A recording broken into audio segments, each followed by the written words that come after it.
Writers' Syndicate, as his byline read, was, depending on to whom one might talk, either near the bottom of the list of first-tier Washington journalists or at the very top of the second tier. Roscoe was surprised, even startled, that the president had honored him by selecting him to pose the last question of the press conference. For one thing, his hand had not been one of those raised in the sea of hands begging, like so many third-graders having urgent need of permission to visit the restroom for the president's attention. Moreover, Danton had good reason to believe that the president could not be counted among his legion of fans. He had often heard the president refer to him as that pissant, which Roscoe had learned from the Oxford Unabridged Dictionary of the English Language was Alabama's speak for one who is irritating or contemptible out of proportion to his or her significance. The first thing Roscoe thought when called upon was that he had fallen asleep, and the president, seeing this, had seen it as an opportunity to embarrass him. Clendenin liked to embarrass people, and did so often. Roscoe thought it was entirely possible that he had dozed off. He was not in the briefing room to make notes on what the president would say, but rather because it was one of the very few places in Washington where Miss Eleanor Dilworth could not follow him. Miss Dilworth, who brought to her stalking techniques her 27 years' experience in the clandestine service of the Central Intelligence Agency, had been lurking in a dark corner of the bar in the old Ebbett Grill on 15th Street Northwest, around the corner from the White House, at noon, when Roscoe had entered for his breakfast Bloody Mary.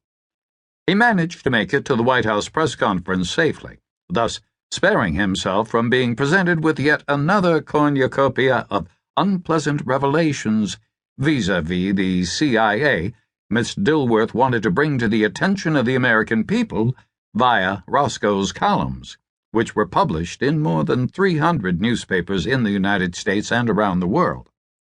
Miss Dilworth, Roscoe had learned some months ago when he first met her, was a disgruntled former employee who had been relieved of her position as CIA station chief in Vienna, Austria, and later fired, for bungling the defection of two very senior officers of the SVR, the Russian Service for the Protection of the Constitutional System, renamed from KGB. Since meeting Miss Dilworth and becoming close, he often thought much too uncomfortably close, to others involved in the incident, Roscoe had come to the conclusion that the facts were not quite as she presented them, and that she royally deserved getting the boot from the CIA. But, surprising Roscoe not at all, there was a former Mrs. Roscoe Danton who was also highly intelligent, strong-willed, and found it impossible to accept that she could ever do anything wrong, even if the facts clearly proved otherwise. Miss Dilworth was determined to wreak havoc on the CIA, and had selected Roscoe as her instrument to do so. "Well, Mr. Danton?" the president asked, flashing his famous benign smile. Danton's brain went on autopilot. He heard his words as they came out of his mouth.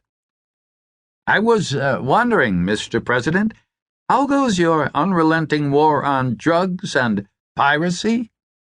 "That ought to fix you, you bastard. You know as well as I do that you're losing it. Unmitigated disaster is a gross understatement." The president's benign smile widened as he replied, "I'm glad you asked that, Roscoe," the president replied. "I didn't have a chance to get into that earlier in the press conference." I recognized that gotcha smile, and I wouldn't be getting it unless he somehow got me again, but how? I'll be goddamned. That had to be the one question he didn't want to get into earlier, or ever. "Just as soon as this press conference is over," the president went on, "I'm going to meet with members of my cabinet and other senior officials to deal with those wars. I'll be the first."